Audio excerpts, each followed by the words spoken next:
Initiée par les organisations de jeunesse panafricanistes du Sénégal, la journée a été marquée par une conférence débat sur le thème « Quelle stratégie de riposte contre l'impérialisme européen ?» Des chants et des danses ont été exécutés à l'honneur de la liberté de l'Afrique. Selon les panélistes, ce 25 mai est l'occasion de jeter un regard sur le bilan des 60 années d'indépendance du continent. Nous avons quand même réussi à avoir une indépendance politique formelle et une certaine démocratisation de façade. Il s'agit de faire de tous ces faux semblants des réalités vivantes.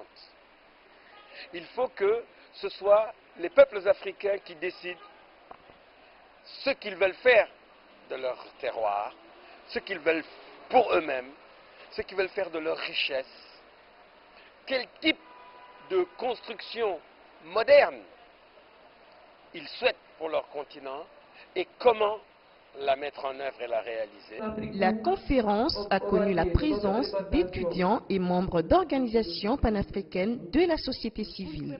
Certains parmi eux ont exprimé leur rêve de voir l'Afrique s'unifier. Ça nous a permis d'échanger à nouveau sur comment nous avons mené le combat jusqu'ici, des avantages que nous avons hérités de nos différents aïeux, c'est-à-dire ceux qui ont été des précurseurs du panafricanisme, mais aussi qu'est-ce que nous pouvons tirer comme importance de ce qui se passe dans les autres pays aujourd'hui pour renforcer notre travail pour la souveraineté de l'Afrique. Donc l'Afrique à laquelle je rêve, c'est une Afrique qui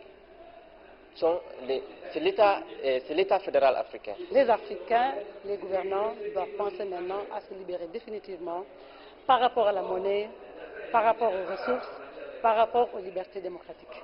L'Afrique souffre encore, l'Afrique est encore dépendante à travers les institutions financières qui nous imposent des stratégies de développement qui ne nous vont pas, parce qu'ils ne sont pas en phase avec notre réalité. Au cours des différentes interventions, la lutte menée par les précurseurs de l'unité africaine dans le processus de décolonisation du continent a été rappelée.